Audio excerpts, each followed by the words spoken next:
ಇವತ್ತು ಕರ್ನಾಟಕದಲ್ಲಿ 3 ವರ್ಷ ಆಯಿತು ನಮ್ಮ ಆಡಳಿತ. ಬಂದಾಗಲಿಂದನೂ ವಿರೋಧ ಪಕ್ಷದವರು ಏನು ಮಾತಾಡ್ತಾ ಇದ್ದಾರೆ ಎಂಬುದು ಗೊತ್ತು. ನಿನ್ನೆ ಮೊನ್ನೆ ಸಹಿತ ಅಶೋಕ್ ಅವರು ಏನು ಮಾತಾಡ್ತಾ ಇದ್ದಾರೆ ವಿರೋಧ ಪಕ್ಷ ನಾಯಕರು ಮತ್ತು ಅಧ್ಯಕ್ಷರಾಗಿರ್ತಕ್ಕಂಥವ್ರು ಎಂಬುದು ಗೊತ್ತಿದೆ. ಸೊ ಆ ದಿಶೆಯಲ್ಲಿ ಅತಿ ಮುಖ್ಯವಾಗಿ ನಮಗೆ ಬಾಗಲಕೋಟೆ ಸೀಟು ಭಾಳ ಮುಖ್ಯವಾಗಿರ್ತಕ್ಕಂಥದ್ದು. ಯಾಕಂದರೆ ಅಲ್ಲಿರ್ತಕ್ಕಂಥ ಶ್ರೀಮಾನ್ ಮೇಟಿಯವರು ಅವರು ಚುನಾವಣೆ ಗೆದ್ದಾಗಲಿಂದನೂ ಸಹ ಅವರು ಭಾಳ ಸುಸ್ತಿಯಾಗಿದ್ದರು. ಅವರು ಜಾಸ್ತಿ ತಿರುಗಾಡಿ ವಿಲೇಜ್ ತಿರುಗಾಡತಕ್ಕಂಥ ಪರಿಸ್ಥಿತಿಯಲ್ಲಿ ಇರಲಿಲ್ಲ. ಆದರೂ ಆ ಪರಿಸ್ಥಿತಿಯನ್ನು ನಿಭಾಯಿಸಲಿಕ್ಕೆ ಅದು ಉತ್ತರ ಕರ್ನಾಟಕ ಪ್ರದೇಶದಲ್ಲಿರ್ತಕ್ಕಂಥದ್ದು ಮತ್ತು ಆ ಕಡೆ ನಿಂತಿರ್ತಕ್ಕಂಥ BJP ಕ್ಯಾಂಡಿಡೇಟು ಭಾಳ ಎಲ್ಲ ರೀತಿಯಾದ ಹಿನ್ನೆಲೆ ಇರತಕ್ಕಂಥವ್ರು ಅವರು.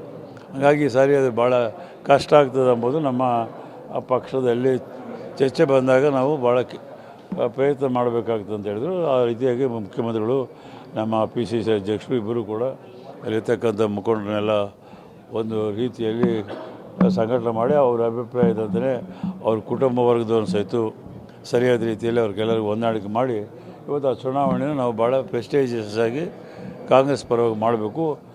ಮುಂದೆ ಬರುವ ದಿನಗಳಲ್ಲಿ ಆ ಭಾಗದಲ್ಲಿ ಯಾಕಂದರೆ ಅನೇಕ ರೀತಿಯಾದಂಥ ಜಾತಿ ಧರ್ಮ ಎಲ್ಲ ಇರತಕ್ಕಂಥ ಪ್ರದೇಶ.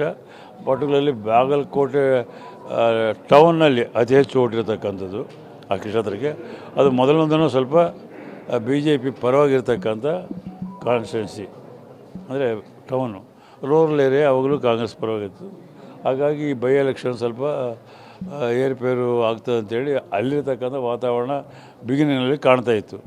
ಆದರೆ ಮುಂದುವರೆದು ನಮ್ಮ ಪಕ್ಷದ ಮುಖಂಡರು ಒಳ್ಳೆಯ ಸಂಘಟನೆಯಿಂದ ಮತ್ತು ಅದ್ರ ಜೊತೆಯಲ್ಲಿ ನಮ್ಮದು ಆಡಳಿತ ಬಗ್ಗೆ ಅದರ ಜೊತೆಯಲ್ಲಿ ನಮ್ಮದು ಈ ಗ್ಯಾರಂಟಿಗಳು ಸಹಿತ ಜನರಿಗೆ ಮನೆ ಮುಟ್ಟುವಂಥ ರೀತಿ ಇರೋದ್ರಿಂದ ನಮಗೆ ನಂಬಿಕೆ ಇತ್ತು.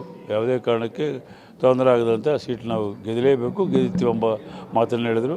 ಮತ್ತು ಚುನಾವಣೆ ಆದಾಗಲೂ ಸಹಿತ ನಮ್ಮವರೆಲ್ಲ ಅಲ್ಲಿರ್ತಕ್ಕಂಥ ಜಲ ಉಸ್ತುವಾರಿ ಸಚಿವರಿರ್ಬೋದು, ಅಲ್ಲಿರ್ತಕ್ಕಂಥ ಸುತ್ತಮುತ್ತಲಿರ್ತಕ್ಕಂಥ ಸಚಿವರು ಇರ್ಬೋದು, ನಮಗೆ ಪೂರ್ತಿ ಕಾನ್ಫಿಡೆನ್ಸ್ದ ಒಳ್ಳೆ ಮೆಜಾರಿಟಿಲಿಂದ ಗೆಲ್ತೀವಿ ಅಂತ ಹೇಳಿ ಅದೇ ರೀತಿಯಾಗಿ ಆ ಸೀಟು ನಾವು ಒಳ್ಳೆ ಮೆಜಾರಿಟಿಲಿಂದ ಗೆಲ್ಲಲಿಕ್ಕೆ ಎಲ್ಲ ಅವಕಾಶಗಳಿದೆ. ಇನ್ನು ದಾವಣಗೆರೆ ಬಗ್ಗೆ ಸಾಕಷ್ಟು ಕನ್ಫ್ಯೂಷನ್ ಆಗಿದೆ. ಅದು ಕಾರಣ ನಮ್ಮ ಇತಿಂದಿ ಪಾರ್ಟಿನಲ್ಲಿ ಆಗಿರ್ತಕ್ಕಂಥ ಕನ್ಫ್ಯೂಷನು. ಸೊ ಆದರೆ ಪಾರ್ಟಿ ಮೊದಲೊಂದೂ ಏನಂದರೆ ಯಾರು ಈ ರೀತಿಯಾಗಿ ಬೈ ಎಲೆಕ್ಷನ್ಸ್ ಬಂದಾಗ ಕಾರಣಕ್ಕೆ ಪಟ್ಟಿರ್ತಕ್ಕಂಥ ರೀತಿಯಲ್ಲಿ ಆ ಕುಟುಂಬಕ್ಕೆ ಕೊಡ್ತಕ್ಕಂಥ ಒಂದು ಪದ್ಧತಿ ಇತ್ತು. ಆ ದಿಶೆಯಲ್ಲಿ ಅವರ ಶಾಮನೂರು ಶಿವಶಂಕರಪ್ಪನವರ ಮೊಮ್ಮಗನಿಗೆ ಕೊಟ್ಟಿರ್ತಕ್ಕಂಥದ್ದು. ಸೊ ಅದರಲ್ಲಿ ಸಹಜವಾಗಿ ಕೆಲವು ಬೇರುಪೇರುಗಳಾಗಿ ಟೋಟಲ್ ಓವರಾಲ್ ಆಗಿ ಕನ್ಫ್ಯೂಷನ್ ಅಂತೂ ಕ್ರಿಯೇಟ್ ಆಯ್ತು ಅಲ್ಲಿ. ಸೊ ಆದರೂ ನಾವು ಗೆಲ್ಲಲೇಬೇಕು. ಅಲ್ಲಿರ್ತಕ್ಕಂಥ ಜನಾಭಿಪ್ರಾಯ ಮತ್ತು ಪಕ್ಷದ ಪರವಾಗಿ ಮೊದಲೊಂದೂ ಆ ಕ್ಷೇತ್ರದಲ್ಲಿ ಪಕ್ಷದ ಪರವಾಗಿ ಭಾಳ ಉತ್ತಮ ರೀತಿಯಲ್ಲಿ ಜನರ ಒಂದು ಸ್ಪಂದನೆ ಇತ್ತು. ಮತ್ತೀಗ ಅವರಿಬ್ಬರು ನಮ್ಮ ಲೋಕಸಭಾ ಸದಸ್ಯರು ನಮ್ಮವರಿದ್ದಾರೆ, ಜಿಲ್ಲಾ ಉಸ್ತುವಾರಿ ಸಚಿವರು ನಮ್ಮವರಿದ್ದಾರೆ, ಅವ್ರ ಕುಟುಂಬಕ್ಕೆ ಸೇರಿರ್ತಕ್ಕಂಥವ್ರು ಇದ್ದಾರೆ. ಮತ್ತು ನಮ್ಮ ಶಾಮನೂರು ಶಿವಶಂಕರಪ್ಪನವರು ಸದಾಕಾಲ ಆ ಕಾನ್ಸ್ಟಿಟ್ಯೂನ್ಸಿಯಿಂದ ಆರಿಸಿ ಬಂದಿರತಕ್ಕಂಥವ್ರು. ಅವರು ಮತ್ತು ಜನರ ಜೊತೆ ಆ ಕುಟುಂಬ ಜನರ ಜೊತೆಯಲ್ಲಿರ್ತಕ್ಕಂಥ ಸಂಬಂಧ ಮತ್ತು ಪ್ರೀತಿ ವಿಶ್ವಾಸದಿಂದ ಅದರ ಜೊತೆಯಲ್ಲಿ ಕಾಂಗ್ರೆಸ್ ಪಕ್ಷದ ಆ ಭಾಗದಲ್ಲಿರ್ತಕ್ಕಂಥ ಎಲ್ಲ ನಮ್ಮ ನಾಯಕರೆಲ್ಲ ಕೆಲಸ ಮಾಡಿದ್ದಾರೆ. ಕೆಲವೊಂದು ಡಿಫರೆನ್ಸಸ್ ಇದೆ. ಆ ಡಿಫರೆನ್ಸನ್ನು ಸರಿ ಹೋಗಿ ಯಾರೇ ಏನೇ ಮಾತಾಡಿದ್ರೂ ವ್ಯತ್ಯಾಸಗಳಿದ್ರೆ ಸಹಿತ ಜನರು ಮಾತ್ರ ಕಾಂಗ್ರೆಸ್ ಪರವಾಗಿದ್ದಾರೆ ಅಂಥೇಳಿ ಇವತ್ತು ತೋರಿಸ್ಕೊಡ್ತದೆ ಅಂತೇಳಿ ನನ್ನ ವೈಯಕ್ತಿಕ ಅಭಿಪ್ರಾಯ. ಆ ದಿಶೆಯಲ್ಲಿ 2 ಸೀಟು ನಾವು ಗೆದ್ದಿದ ಮುಖಾಂತರ ಇವತ್ತು 3 ವರ್ಷದ ಆದ ನಂತರ ರಾಜ್ಯದಲ್ಲಿರ್ತಕ್ಕಂಥ ರಾಜಕೀಯ ಪರಿಸ್ಥಿತಿ ವಿಶ್ಲೇಷಣೆ ಮಾಡ್ಬೋದು. ನಾವು ಅಂದ್ಕೊಂಡಿದ್ದಂಗೆ ನಮ್ಮದು UDF, ನಾನು 2 ಬಾರ ಅಲ್ಲಿ 2 ಜಿಲ್ಲಾ ಇನ್ಚಾರ್ಜ್ ಇದೆ. ನಾವು ಎಕ್ಸ್ಪೆಕ್ಟ್ ಮಾಡಿ ನಾವು ನಮ್ಮ ಅಲ್ಲಿರ್ತಕ್ಕಂಥ ಮುಖ್ಯಸ್ಥರೆಲ್ಲ ಪಬ್ಲಿಕ್ಗೆ ನಮಗೆ ಅನೌನ್ಸ್ಮೆಂಟ್ ಮಾಡೋ ಕಾಲಕ್ಕೆ ಹೇಳ್ತಿದ್ರು ಅವರು 100 ಸೀಟ್ಸ್ ಬರ್ತಾರೆ ಅಂತೇಳಿ. ಸರ್ ಇದರ ಆ ರೀತಿಯಾದಂಥ ಒಂದು ವಾತಾವರಣ ಆ್ಯಂಟಿ ಎಸ್ಟಾಬ್ಲಿಷ್ಮೆಂಟು ಮತ್ತು ಅಲ್ಲಿರ್ತಕ್ಕಂಥ ಮುಖ್ಯಮಂತ್ರಿಗಳ ಬಗ್ಗೆ ಸಹಿತ ಭಾಳ ವ್ಯತಿರಿಕ್ತವಾದಂಥ ಅವರ ಆಡಳಿತ ಬಗ್ಗೆ ನಮಗೆ ಕಾಣ್ತಾಯಿತ್ತು. ಆ ದಿಶೆಯಲ್ಲಿ ಈ ಸಾರಿ ನಮ್ಮವರು ಕಳೆದ 6 ತಿಂಗಳನ್ನೇ ವ್ಯವಸ್ಥಿತ ರೀತಿಯಲ್ಲಿ ಯಾರು ಎಲ್ಲಿ ಅಭ್ಯರ್ಥಿ ಮಾಡಬೇಕು ಯಾವ ರೀತಿ ಅಂತೇಳಿ ಅಲ್ಲಿರ್ತಕ್ಕಂಥ ಪಕ್ಷದ ಮುಖಂಡರುಗಳು ಮತ್ತು ನಮ್ಮ AICC ಇನ್ಚಾರ್ಜ್ ಆಗಿರ್ತಕ್ಕಂಥ ಶ್ರೀಮಾನ್ ವೇಣುಗೋಪಾಲ್ ಅವರು ಭಾಳಷ್ಟು ರೀತಿಯಲ್ಲಿ ಮಾಡಿದ್ದಾರೆ.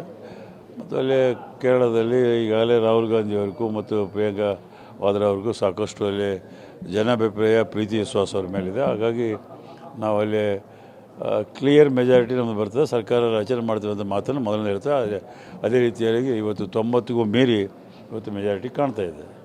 ಸೊ ಉಳಿದಂಥದ್ದನ್ನು ನಾವು ನೋಡಬೇಕು. ಬೇರೆ ಕಡೆ ಎಲ್ಲ ನಾವು ಅವ್ರ ಪಾರ್ಟ್ನರ್ಸ್ ಅಷ್ಟೇ, ನಾವು ನೇರವಾಗಿ ಇಲ್ಲಿ ಕಾಂಗ್ರೆಸ್ ಪಕ್ಷದ ಅಧಿಕಾರದಲ್ಲಿರ್ತಕ್ಕಂಥದ್ದಲ್ಲ.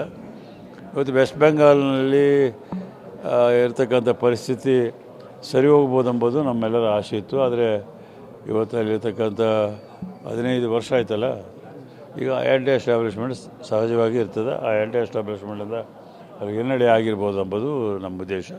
ಹೆಚ್ಚಿನ ವಿಡಿಯೋಗಳಿಗೆ ಪ್ರತಿಧ್ವನಿ ಯೂಟ್ಯೂಬ್ ಚಾನೆಲ್ ಸಬ್ಸ್ಕ್ರೈಬ್ ಮಾಡಿ, ಬೆಲ್ ಐಕಾನ್ ಕ್ಲಿಕ್ ಮಾಡಿ.